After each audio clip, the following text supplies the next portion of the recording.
নমস্কার বন্ধুরা, আবহাওয়ার অশনি সংকেত দিয়েছে আবহাওয়া দফতর। চলতি মাসের দুরন্ত গতিতে ভয়ঙ্কর তাণ্ডবলীলা দেখাতে বাংলার দিকে ধেয়ে আসছে দানবীয় আকৃতির একটি শক্তিশালী ঘূর্ণিঝড়। রিপোর্ট বলছে আমফানের থেকেও শক্তিশালী হবে এই ঘূর্ণিঝড়। তবে প্রকৃতির এই মারাত্মক ধ্বংসলীলার জন্য কতটা ক্ষয়ক্ষতির মুখে পড়তে চলেছে বাংলা? দুরন্ত গতিতে ধেয়ে আসা এই ঘূর্ণিঝড়টি কত কিলোমিটার গতিবেগে আছড়ে পড়তে চলেছে বাংলার বুকে? কোন কোন জেলাগুলিতে চলবে তাণ্ডবলীলা? এই ভয়ঙ্কর বিপদের সম্মুখীন হতে চলেছে বঙ্গবাসী।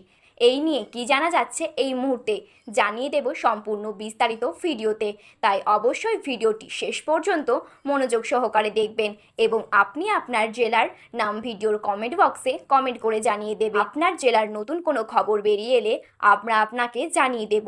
একটা ছোট্ট অনুরোধ, ভিডিওটিতে একটি লাইক করবেন এবং আপনি চ্যানেলটিতে নতুন হলে চ্যানেলটি সাবস্ক্রাইব করে পাশে থাকা বেল বাটনটি অল করে রাখবেন। তাহলে চলুন ভিডিওটি শুরু করা যাক। মে মাসের শেষে ফের ঘূর্ণিঝড়ের ভুকুটি। হাওয়া অফিসের পূর্বাভাস জানাচ্ছে মে মাসের শেষ সপ্তাহে পশ্চিমবঙ্গ বা বাংলাদেশের উপকূলে আঘাত আনতে পারে শক্তিশালী ঘূর্ণিঝড়।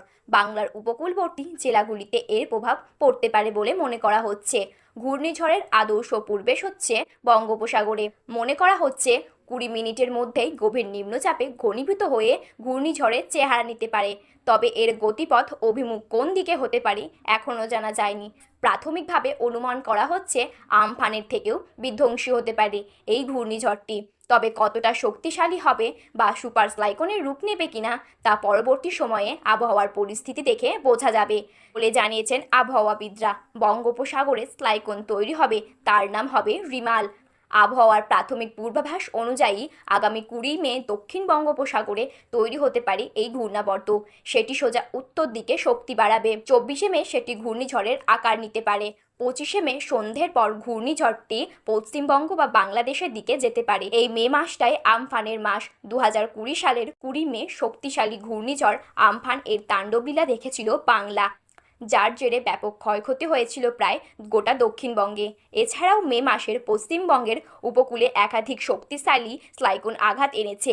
আবারও অশনি সংকেত দিচ্ছে আবহাওয়াবিদরা।